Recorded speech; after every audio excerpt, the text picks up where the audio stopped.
Welcome to Cooking Made Simple. I'm Chef Kelly, and today we're going to demystify the charcuterie board. It's a hard word to say, but I'm telling you, it's real easy to do. So I want to get started, and let's talk a little bit about charcuterie and antipasto and antipasti and antipasta, all these different things, right? And what makes one different from the other. So a charcuterie board is the French term, right? And typically it does not have cheese on it. But now you kind of see more of the modern style putting cheese on it. Antipasto, okay, is the Italian version of that same thing, but it's a little more expansive. It usually has cheese on it as well. And antipasto refers to multiple, where antipasti refers to like a single portion.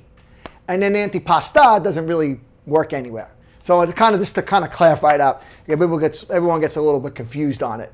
But I wanted to kind of do this class today, the show today, because that everybody wants to entertain, and the holiday season's coming up, or maybe it's the birthday time of the year for some folks, or in the summertime and you're having get together. And I figured this is a great way to kind of showcase some things that you can either purchase at the store or make a couple of quick things and have a combination of both things. Or you've traveled really a couple of great places and you picked up a couple of awesome little great vinegars and oils and fig jams or things like that, and you want to make use of them. So here's a great way to do that. So let's get started. Today we got minimal cooking, and I do want to put it out there that you don't have to feel like you have to make everything that we're doing here today, but I'm showing you lots of things. So again, it's supposed to be simple, and it is simple, and I'll talk about the different things that we're going to have available to you today. The really thing I want to talk about firstly is the autonomy of our charcuterie board. What belongs to it? What's in it, right? So the first thing you definitely want to have is some meats, right? Cured, uncured. I like to put some sausages, grilled up sausages. If you get some sausages that are cooked already, cooked through, maybe you want to roast them up or grill them up to kind of give a little more character to them. Or maybe you want to do a nice Italian or spicy sausage that you go ahead and kind of cook yourself and finish them off. There's one, then there's cured meats as well, right? You think of prosciutto, you think of things like that, or salami. But let's go outside the region of Italy and go to Spain and get some Serrano Ham, and that's what we're going to use today. Or maybe in the northern part of Italy and use some speck, which is the smoky version of a prosciutto. But there's different variations: some cured meats, some fresh meats, some sausages, and things like that. So there's the meat portion to it, right? And as I mentioned, our charcuterie board would typically have meat and less cheese. But again, today they're starting to see cheese be more common. So then there's the cheese component of it, right? So what's on your cheese plates that you're going to have part of the charcuterie board? So you got to think about the different cheeses you're going to have. Maybe you want to have a minimum of 3, and I like to kind of cover different styles. I like to do a hard, a soft, and a blue, right? Today we're going to do a little bit more than that, a couple extras, and I'll explain those as we go along. And I like to have a nice international feel to them as well, right? Not all from one region or one area. So we'll talk about that a little bit further. So there's meats, there's cheeses, then there's vegetable component, right? So you think of olives, you think of maybe some roasted peppers and things like that, and we're going to make things like that, right? And those are your vegetable component that you eat with it. So there could be a lot of variations to that, right? We're going to make a slaw today, a little something like that. Then there's, of course, the bread component. Right? What are you going to put it up with? What are you going to slop it up with? What are you going to put on top of it, right? So whether it's a crostini or a cracker or something like that. We got something fun I'm going to make with you with a little pizza dough, something that I do often and I think you'll like. And we'll come back to that one. And then there's the finishing component to it, right? So the finishing component is maybe your oils or vinegars that you put on top, or a glaze of some type, or maybe a drizzle of honey.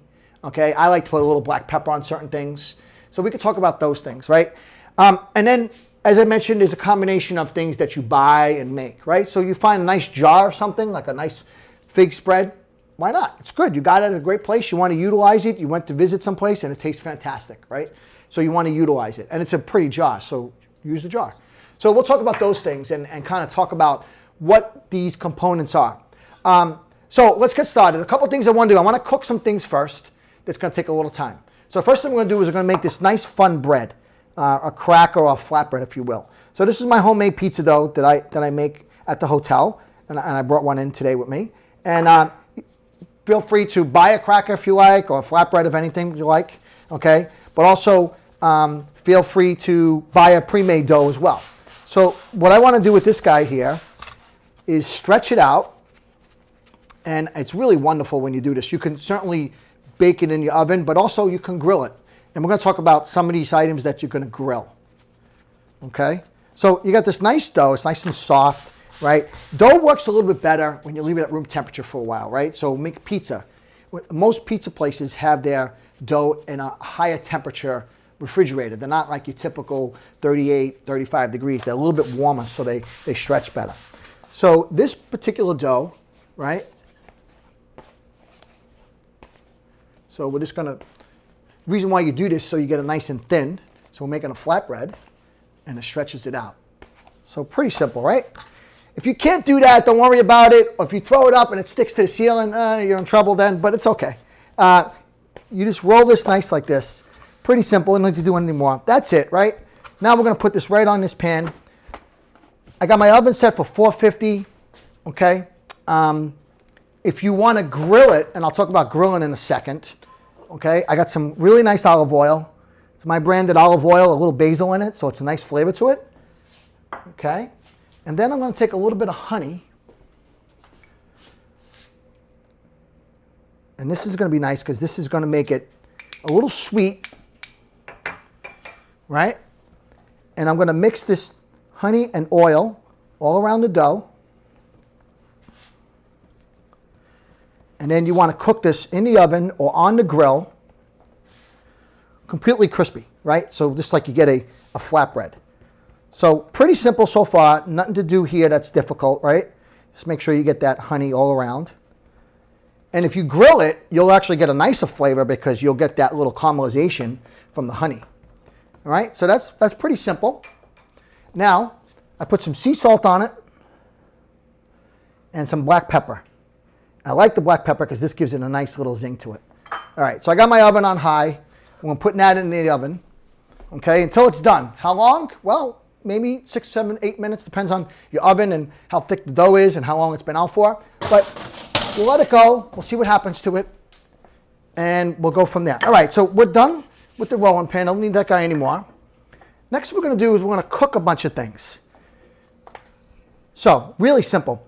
I got some peppers here, some tomatoes, some grapes, and I also got some radishes. We're gonna use one pan. We'll cook everything together. The secret to cooking simple is less of a mess afterwards, right? You don't want to be cooking all this great stuff and then you got everything all over the place and it takes you hours to clean up. Defeated the purpose of cooking simple. So one pan. So first thing we're going to do is we're going to take these grapes here. Okay, I got these really nice little champagne grapes that I found. Put them right there. We're going to take these peppers here, put a little salt and pepper. Okay, a little bit of the basil oil on top of it. Now, and I'm going to sprinkle it with some balsamic vinegar. Again, this is my branded vinegar that I have here. It's a little on the strong side, so I want to go a little bit less because it's going to get a syrup to it. So, if you can do any time things with to-go containers or something you can throw away, especially when you have a large amount of prep to do for the holidays that are coming up, okay? If you can make it simple and then throw them away, and make your cleanup easier because there's so much to do, right? So you don't want to be worrying about cleaning up all your stuff. And then do you have all the containers? You notice I got a bunch of containers here and it's hard to manage all that. So I got this pepper, salt and pepper, some oil in it. I'm going to put this right on this corner here. Okay.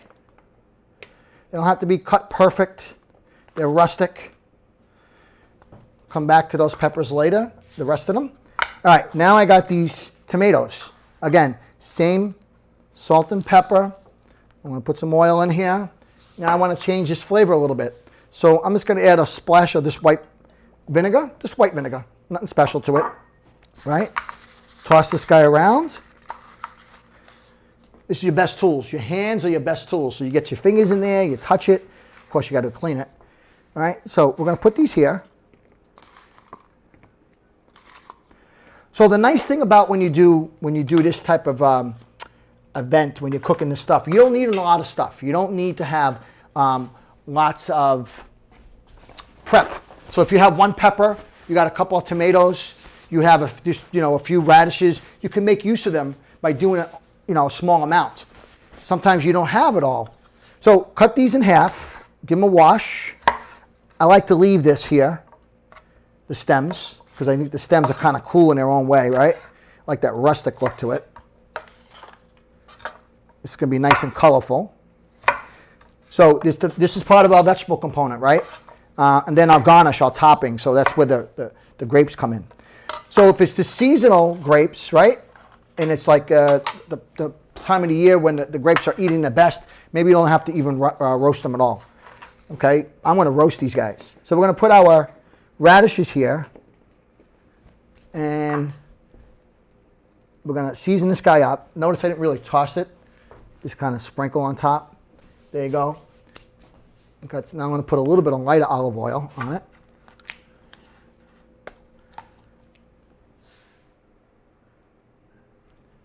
Now, just going to forget the grapes here. And I like to put a little salt on that. Okay, so this is what's going in the oven. All right, so you got your peppers, your tomatoes, your radishes, and your grapes.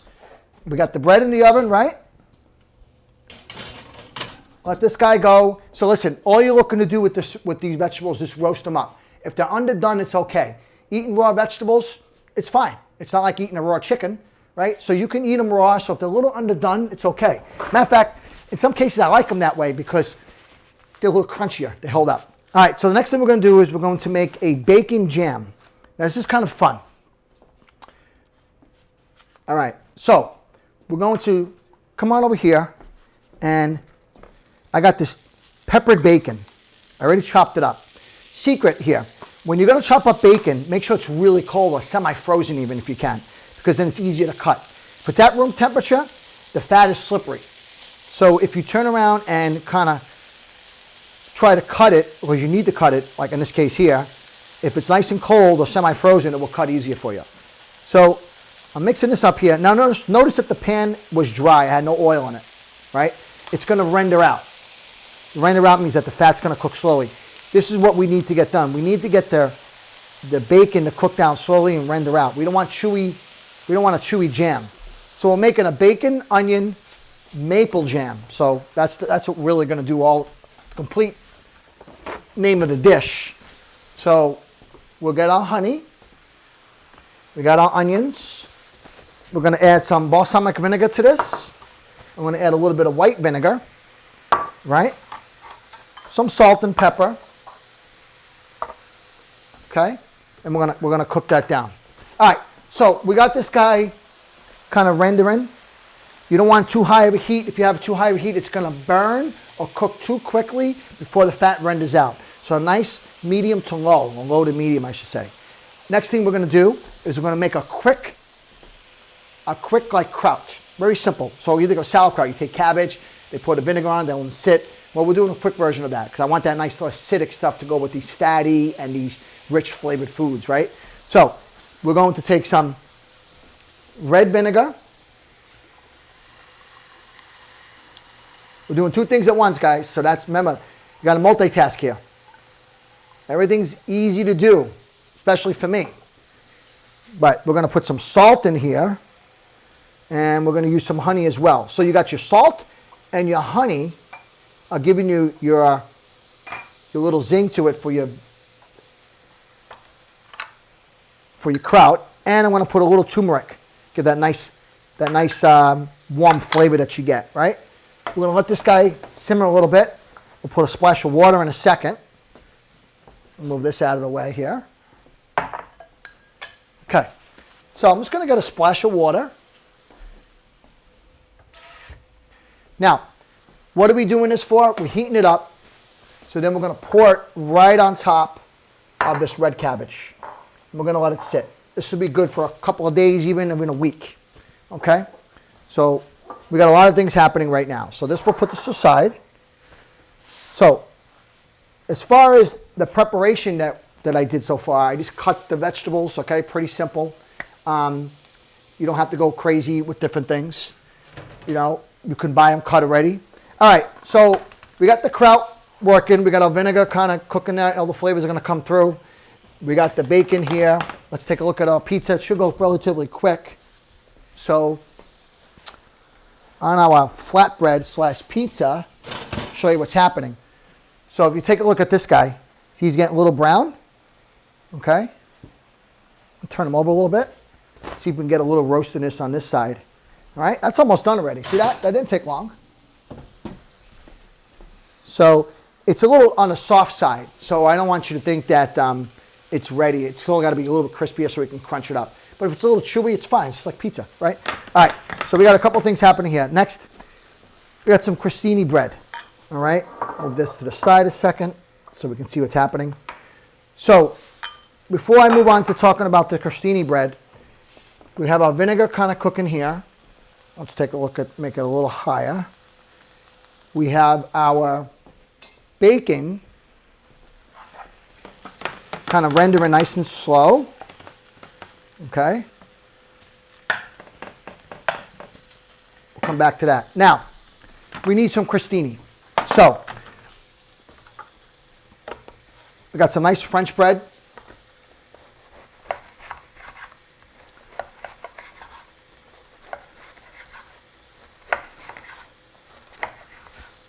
Okay, put these over here. Now, this is what I like to do. I like to take a little bit of olive oil and drizzle it on it and then hit it with some salt and pepper. And usually, this is a nice light olive oil. So keep in mind one thing about olive oil. It can be overpowering. So I like the flavor of olive oil, but some of them are strong. So if you use them sparingly on different applications, just keep in mind of which way you want to go with it. All right. So I got our oil on here. I'm going to sprinkle a little salt on it. Okay. I like to put a little pepper. Okay. We're going to toast these a little bit. Now, if you want to put your broiler on, you get the top that gets crispy and the bottom stays nice and soft. I'm going to bake these so they get crispy all the way through. Okay. Okay. So we got our vegetables working. Let's take a look at this pizza here. Flatbread. So if you notice that as I turned it over, the pan caramelized it a little bit more. Still not ready yet, see? But I could smell that honey cooking through. All right, so we got that working now. So here's our vinegar, right? Looks like we're a little short. Let me put a little more vinegar in here. So, oh, sorry, wrong one. We got to put the red vinegar in here. So red vinegar. All right. You don't need a lot, so keep that in mind. Okay. Bring that to a quick boil, and then we're going to pour it right over this kraut, and we're going to let it sit. You can eat it relatively quickly. You don't have to worry about it sitting for a long time. And we're going to, I want to taste the vinegar and the salt. I'm really looking for the salt and the honey.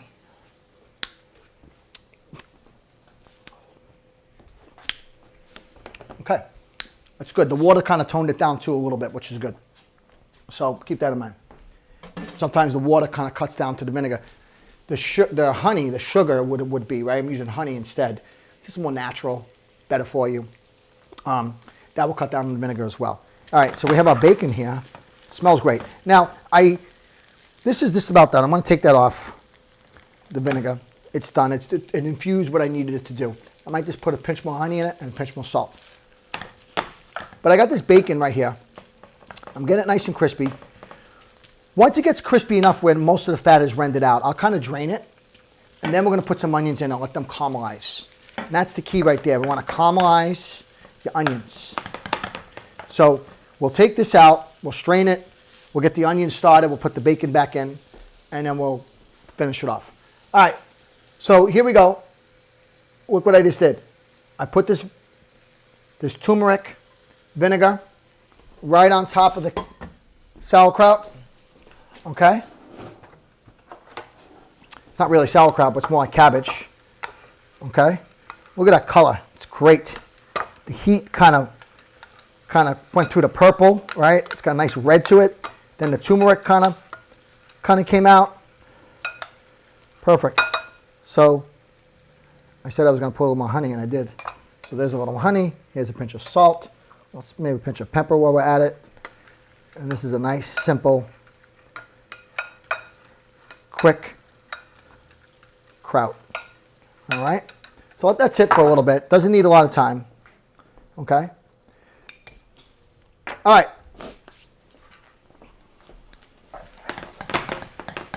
This stuff is going nice and smooth, nice and slow. You can see it's a little bit, if you could take a look at this, you can see how fatty that is. That's not pleasant to eat. So you want this to render. Okay, so when you're cooking things like pancetta, bacon, you want to get that stuff to render out. Otherwise, it's chewy, and it's not very pleasant. All right, so make sure it's even. And as the oils and the fat render out, it actually cooks a little quicker.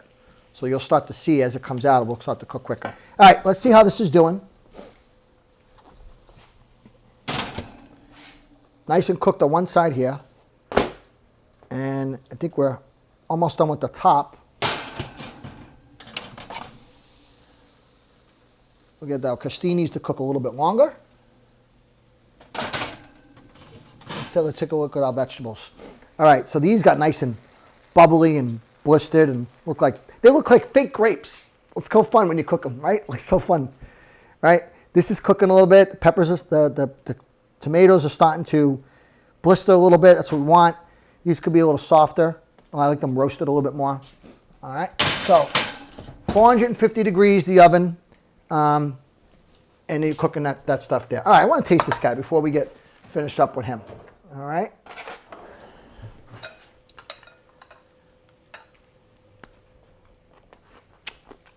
So, really good. What's nice about this one, it's still crunchy. That's what I like about it. There's a nice little tang to it and still crunchy. So let it sit. Now, if you wanted to make this the day before and kind of cover it and put it in your fridge, it will get nice and soggy and soft. And it will still be just as good. But I like this just the way it is right now. So it's just about done now. All right. While we're cooking this guy, let's talk about our cheeses. Actually, let's come back to that and let's talk about some spreads here. I talked about some spreads or some toppings, right? We made something like this before. So I'm going to kind of visit it again. But what I want to do here is I want to have a spread. So when I'm putting this charcuterie plate together, I want to have the meats, I want to have your vegetables, I want to have spreads, I want to have your cheese, I want a little bit of everything. And entertaining right now is such a big deal, right? We're trying to get together and we want to kind of be able to pick and graze. And this is a great way to kind of cover the gamut for everybody, right? By having a little bit of everything. Vegetarians, vegan, meat eaters, right? Just a little bit of everything. So if you want to eat meat or not eat any pork, we can talk about that as well, what the alternatives are. If you don't like blue cheese, there's different options. That's the beauty of it. So I want to do an artichoke spread. So I got some canned artichokes. Okay. And we're going to put a little bit of some red vinegar to it. Now, don't worry about the vinegar. You can use whatever one you want. I'm not going to say you have to absolutely do that vinegar, but just kind of change up the variations of things that we're working with. Okay. We got some salt. Be careful with your canned vegetables. They tend to be a little saltier, so you want to adjust accordingly, right? So you got your acid in here, right? We're going to put some parsley in this one. Okay? And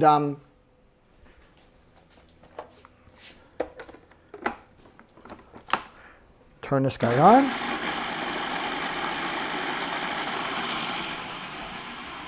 And we're going to put a garlic in it. Now, the raw garlic is a little sharp, so I want to be careful with that. All right. So you got this little artichoke spread. It's chunky. Okay. It's good the way it is. Wow. Not bad. All right. Our pizza or flatbread is just about ready. Crostini needs another minute or so. Now we got some good stuff here. All right, so we're going to take this out, put it aside. It's nice and hot. Put the crostini back in. Let these guys go a little bit longer. So I'm going to put a pinch more salt and some pepper and some more olive oil. I think we're good on this one. We don't need to do much to it. So none of the stuff I'm doing right now is very difficult, and I want to make sure everyone understands that. You can opt to make it, you can buy it, you can omit it, you can throw something together really quick. This is one can, is going to go a long way, right? This is a really small, regular can. All right, so our first little get together is having our artichoke spread.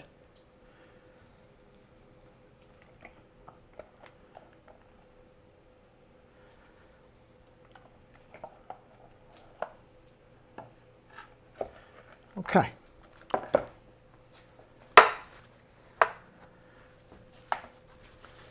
Put that aside. And give me 1 second, guys, and I'll be right with you.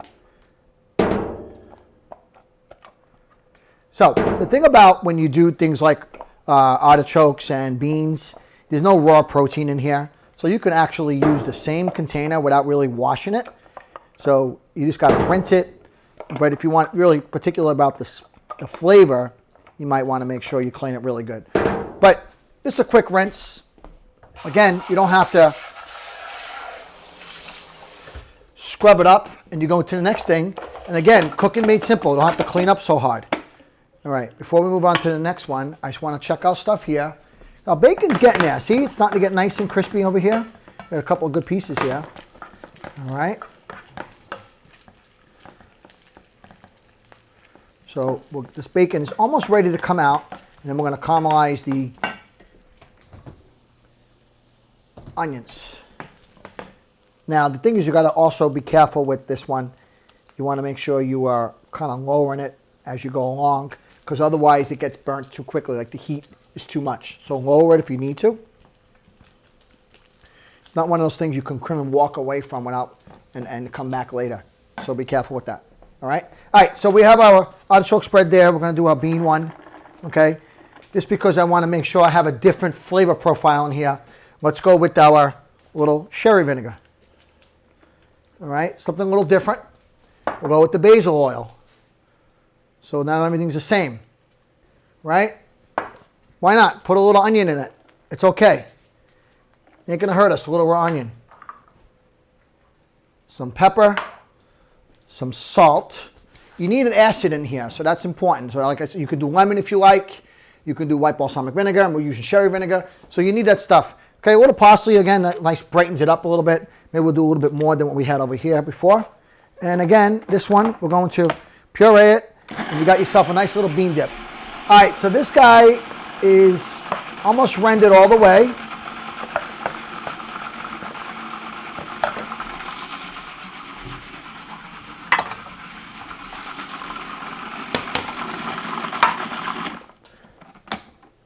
Let's see how this one tastes.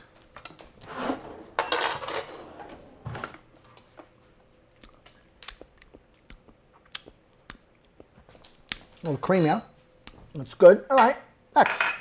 Let's put this one here. I'm going to shut this off 1 second.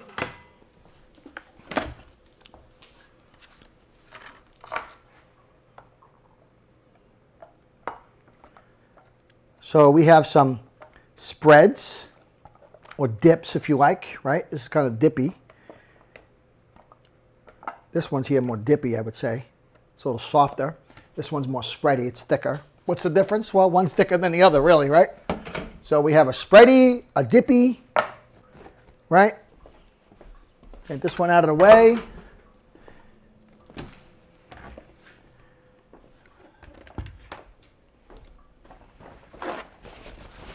Okay. So these guys are over here. We're going to put it all together shortly. It sounds like it's intimidating, everything I'm doing right now, but it's not that bad, believe me or not. All right, we're going to take this guy out for 1 second. I want to caramelize. Our onions now. So we're going to put our onions in here. Get this back on the stove. Okay. Get this a little higher. And now we have some of the fat in here. But I don't want all this fat because this congeals a little differently. So I don't want this kind of plays on your mouth. Olive oil is different, right? So This particular fat that's in here, I'm going to drain it out. I don't want to cook with it because then it's going to make it too kind of like, slippery in your mouth. It's not really a nice mouthfeel. All right, so we take it out, I drain it. I started to talk about the bacon. So I have a nice peppered bacon here. If you do a maple smoked bacon, or maybe you get an applewood smoked bacon, any one of those type of bacons really will lend themselves to the whole experience. Something that gives it some more character. All right, so I'm going to put some olive oil. Now, this is a good example of I want a little bit of a light olive oil because I don't want to overpower the flavor with a stronger extra virgin olive oil. So a nice light olive oil works really well.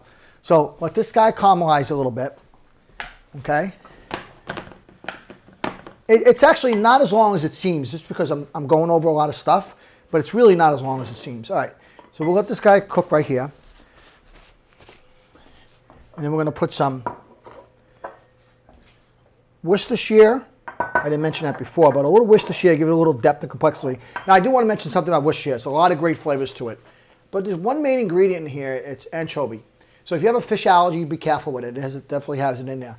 A lot of folks don't realize that. It's one of the seasoning items that goes in Caesar salad. So when people say, oh, I don't like anchovies, I don't like it. If you have a fish allergy, just make sure they don't give you the dressing because it's usually in it. So be careful with that. But as far as using Worcestershire sauce, I can make a Caesar salad without an anchovy in it and still make it taste good, but use this one, kind of cheat. But yeah, so keep that in mind. But it gives a nice little flavor to it, depth and complexity. You can find these recipes online. They're pretty simple. One of the things I don't like is when they ask for beef stock or chicken stock in it. If I was going to use it on a burger, that's fine if I'm serving it hot. But if I'm serving it like a room temperature, I don't want that. Or I'm vegetarian, I don't necessarily want beef in it. I know it's bacon. But you kind of maybe just want to stay away from it. Can you change your bacon up to a turkey bacon? Absolutely. If you find a good turkey bacon that has a great flavor profile or something unique about it, absolutely use it. The idea of it is to really get the onion jam with the bacon. Kind of works really well. You can use this. You can make a big batch of this sucker and use it on burgers and on a side on a steak. So it could really work well in a lot of areas. All right, so that's cooking right there. Let's take another peek down here. We got some good stuff happening now. Now we're ready to go. Our crostinis are done. Look at that nice color to it. Right, perfect. They're crispy on the outside. And now we got our vegetables. All right, so there's the grapes. The peppers, the tomatoes are ready to go. The radishes can go a little bit longer, but we'll come back to that one. All right, I'm just going to put this here to cool down so I can handle it. All right, and I want to put our breads up here. We're going to put everything out in a second. All right, so the only thing we're really waiting on from cooking-wise is the onion gem. So we'll come back to that. We'll let that guy go. All right, we have our two spreads. We have our slaw, right, or kraut if you want.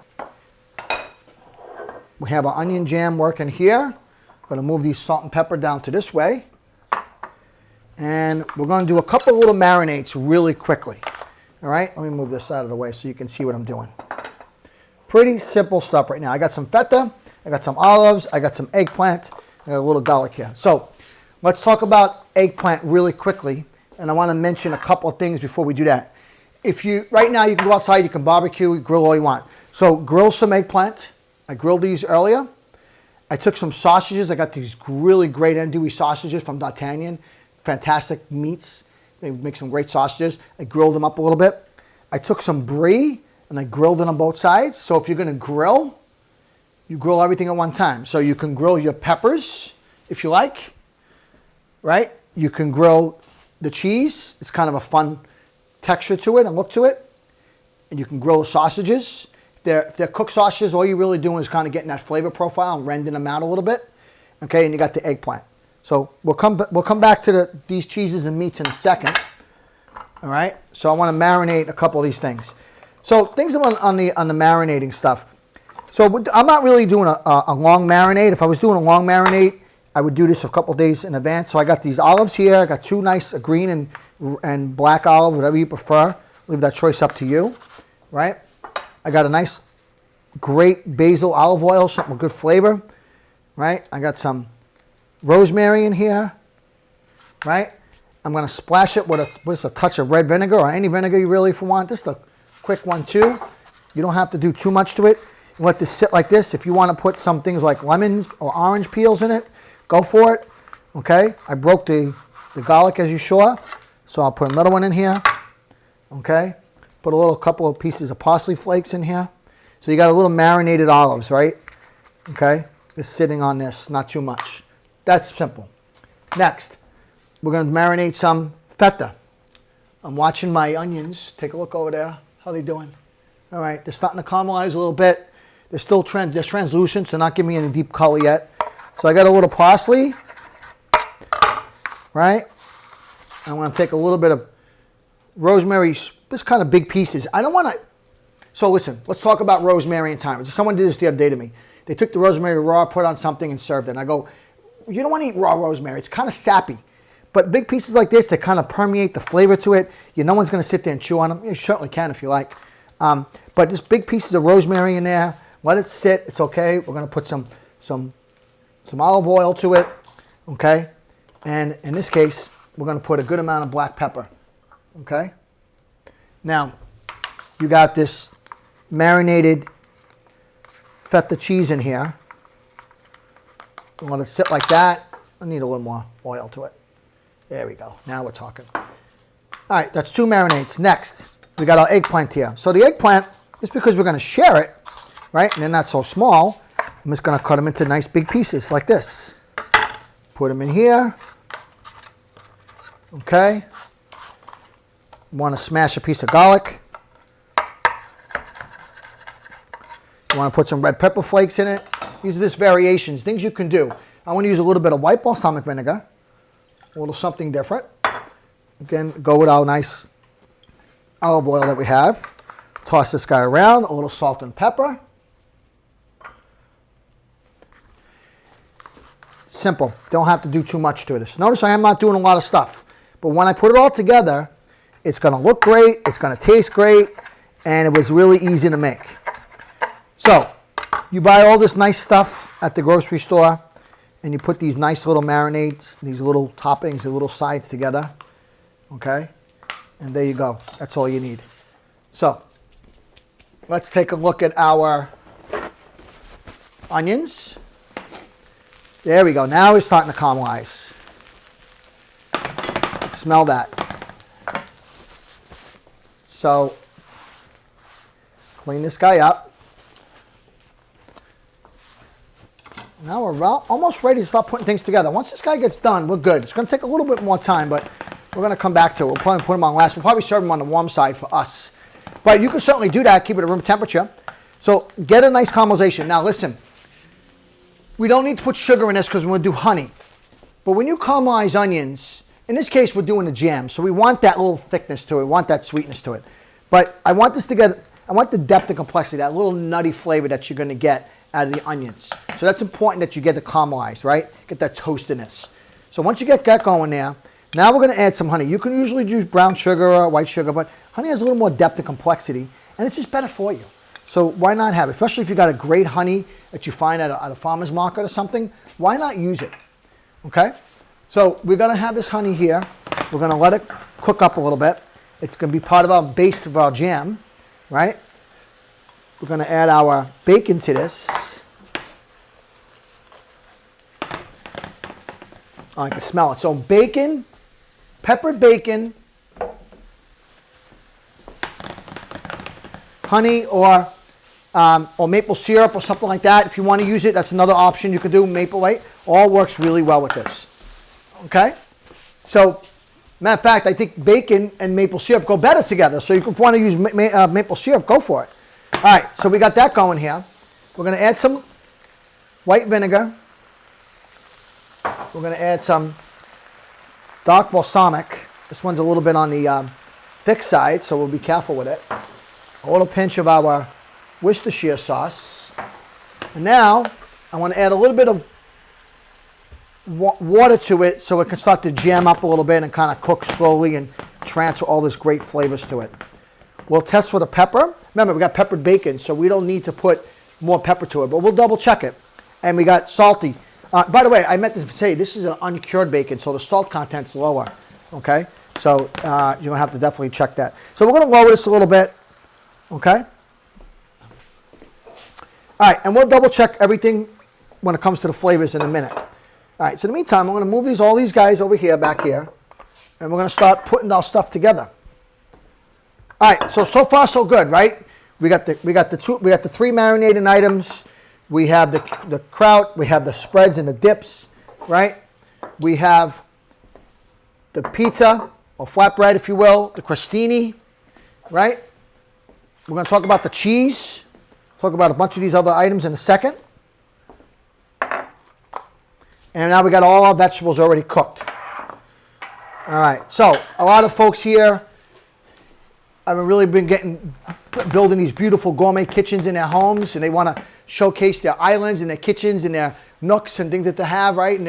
So we're going to do that same thing here. We're going to turn around and put some really nice stuff together on the island here, and we'll start to put the stuff on the boards and platters, and as they get ready, just put it out. That's how I usually entertain. As I'm preparing things, I put it in the jar and I just put it out. And the next thing, boom, put it out. And before you know it, the table's built. So kind of the same thing here, all right? So we have our spreads. I want to show you about this board, but let me tell you about this board. I was telling the crew here before we started. I got this as a gift for a wedding I did a few years back. And the gentleman, the groom, he was a carpenter and a woodsman, and it was a hobby of his. And he made this really, really great carving board. And as you know, a lot of these carving boards are really expensive. They're thick. So it's a great piece that I use it often. Love to serve off it. So yeah, that's what I wanted to show you. That's a great piece. Also, when I redid my kitchen at home, the granite, okay, the tradesman took a piece of the granite and made this nice little riser for me, which I thought was a nice thing. So that's what this is here. So you get to utilize these things that you have in your home and your island and put all this stuff together. So we're going to start building some simple things. And we'll talk about all these items in a second as we go and start building things and how we go along with it. Okay, and as they're done, they go to one area to the next. So here's our kraut. What a great color this is, huh? Look at that. Perfect. Notice I don't always overfill it. You don't have to overfill it.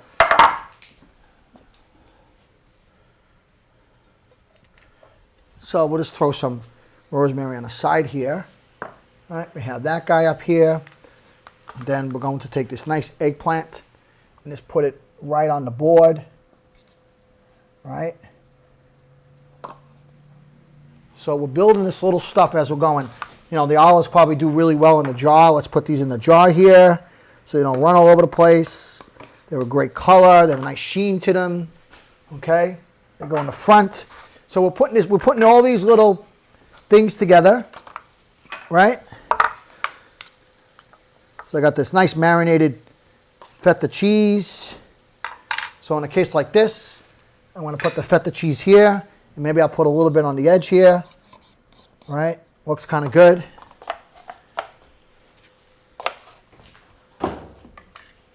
See how it's all starting to come together? As you're done, just put them out. All right, so we got our jam working here. Let me kind of see how this is going. See how this guy tastes.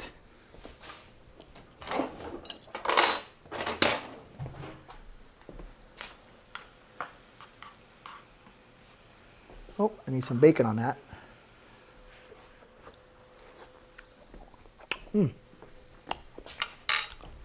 That's really good. Doesn't need anything. That's done. Let that sit. That's yummy. Wish you guys can taste it. All right. So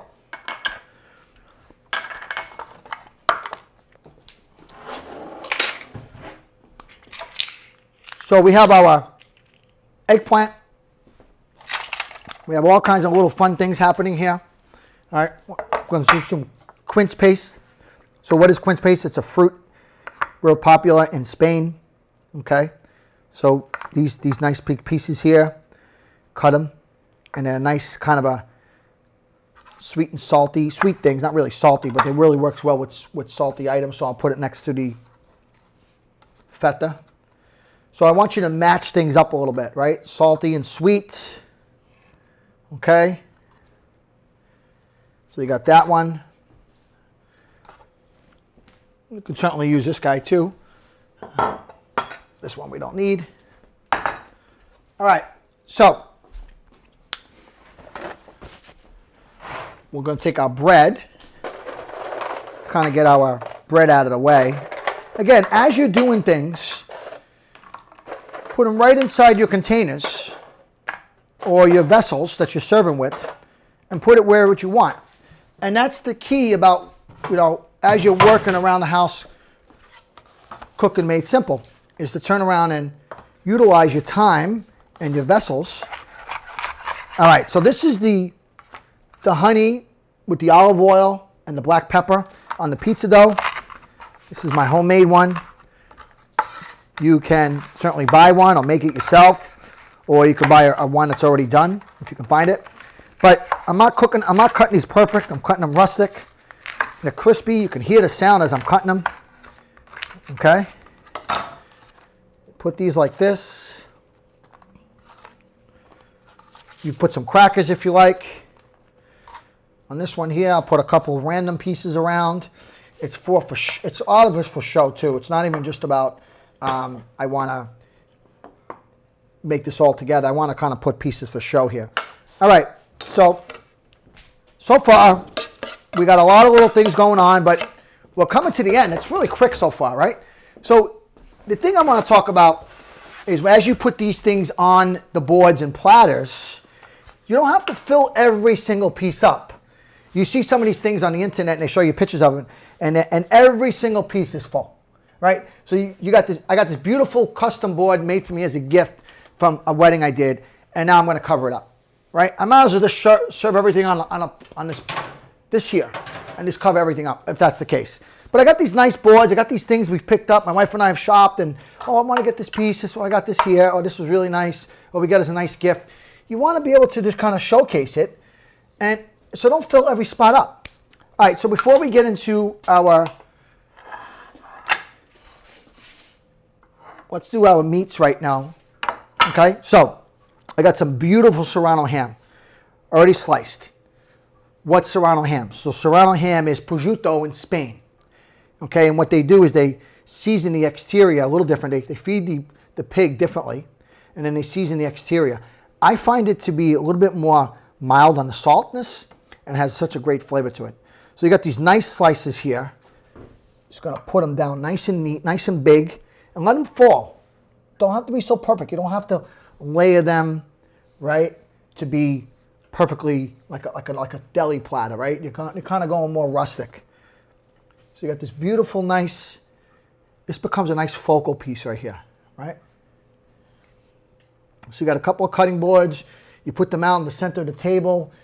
Now, if you're going to serve this, you want to do this close to the end as possible because you don't want this to dry out. So you put these nice pieces of Serrano ham. Maybe you can put a little plastic wrap while you're waiting. All right, now I got the andouille sausage, the Italian andouille sausage that I grilled them already earlier.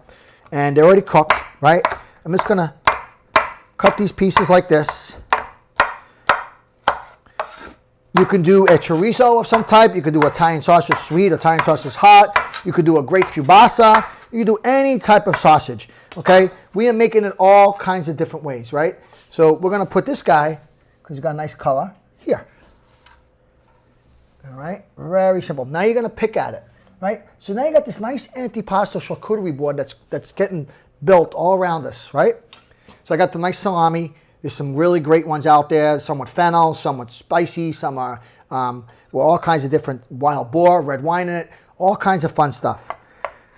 So you can slice it by hand, or you can buy them sliced too. You know, sometimes it's easier just to buy them sliced. There's a couple of good quality ones out there. There's pepper ones, okay? Or you can just, you notice how this is sliced. Now this one here, I'm kind of making like almost little wedges. And as I'm cutting it, I'm rolling it. So they become, it's a different mouthfeel, right? So you want to figure out if that's one you want. Because in your mouth, it would actually be a little thicker. Okay, so you got these nice salami pieces. Now, since we got some meat there, some meat here, so we're going to put some meat here. We're dividing things up a little bit. Okay, I want to shut this guy off. I can feel the heat. We're dividing up a little bit. Okay. So let's talk about cheeses. All right, I mentioned to you about, in the autonomy, about the cheeses. We got 3 meats. We got a sausage, we got a cured, we have a nice prosciutto or some type of cured meat, right? In this case, Serrano ham. If you get speck, it's a prosciutto that's been lightly smoked. Really great flavor, really nice. So those are our 3 meats that we have there. I always think you need the minimum of 3 meats and a minimum of 3 cheeses of some type. Your 3 cheeses should consist of a blue, a soft, and a semi-hard, minimum. So I got a nice Irish cheddar here. I got a Point Reyes blue cheese out of the northern part of San Francisco. Really amazing blue cheese. I got Ricotta Salada here. So this is from Sicily. So it's a nice, it's basically the Sicilian version, Italian version of feta, less salty, right? And don't forget, we got our feta that we used here. We marinated that. So we have our feta, we have our salada, and then we have our semi. So if you want to use a soft cheese, in this case it's Brie, I grilled them. It's kind of cool, right?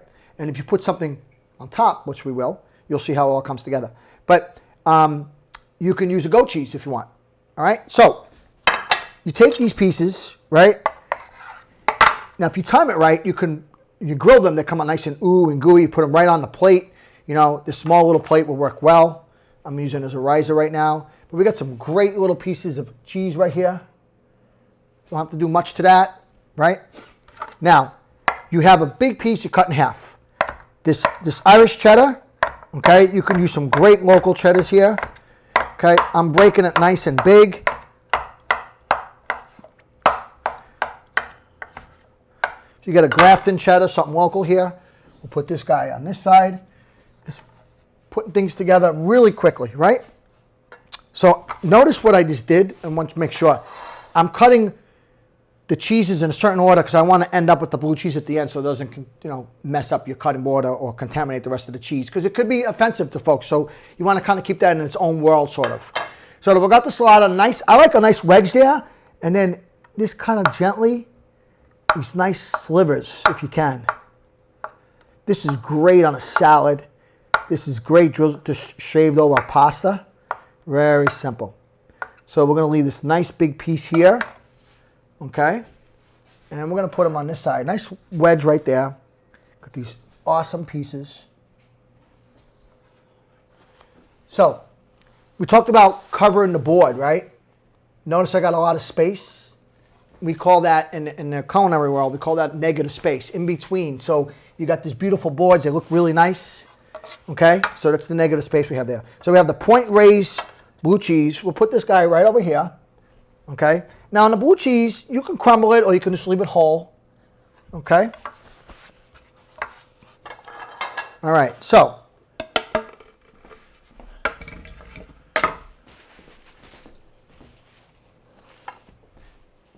now we got to do our finalization of some of our stuff here. So we have our nice jam. Let's not forget about this bacon onion jam. Okay. It's actually perfect timing. Just because I like it, I'm going to put it in 2 spots. Okay? Because I don't want the person on this side of the table to feel neglected. So I put that one over there, one over there. Perfect. Very simple. You got your nice bacon jam. You can put it on top if you want. You can do all that stuff. All right? So we'll leave that aside here. Now we got our nice topping pieces, right? You can opt to do it a couple different ways. You can put them in a jar, okay? So I got my pepper jar, and I got my peppers in here.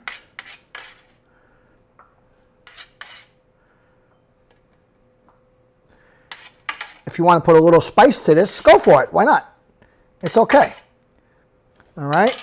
So we'll put our peppers right where we're going to find some room here. Let's put them right in front.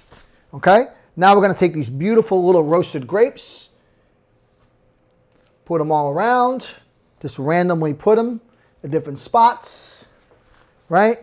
Now we got these nice roasted radishes.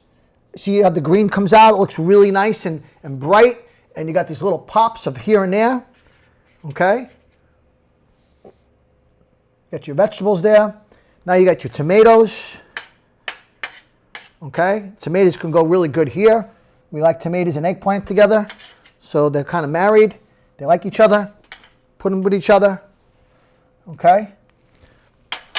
So now we're almost done. And I want to show you a couple things now. It's the little finishing as I like to do. Right? So we built this nice charcuterie antipasto. And we got a couple things to do. Oh, let me talk about two quick things real quick. We have this fig jam. Really nice. I got it at the local market. I got this cranberry infused honey. Really nice.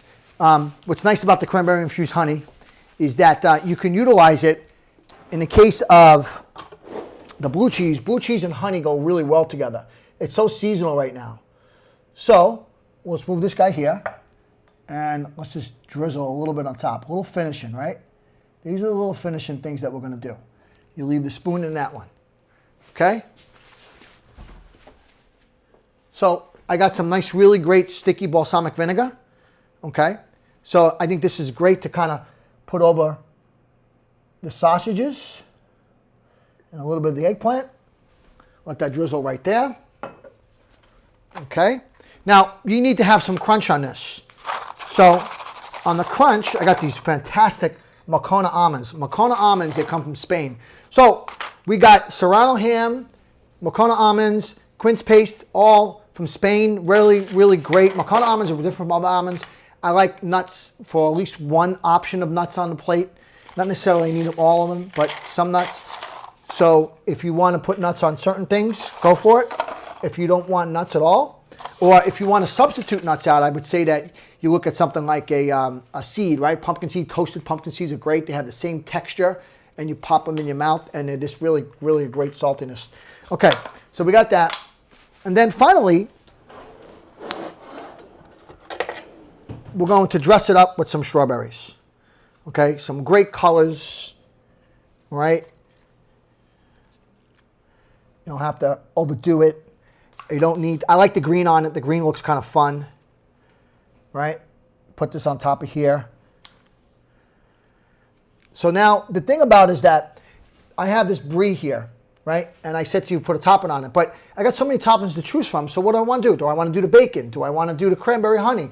Do I want to use the fig jam? Or do I want to do the artichoke? So if you kind of leave it neutral, people can build it the way they want, right? So when you put these strawberries out, they're really for a little pop of color and a little sweetness. So they look really nice. Those grapes over there look fantastic, nice and sweet. Okay, you can roast them with a little bit of balsamic if you want. I actually do that with a salad. Okay, so just fill these up here. Okay, and then the final piece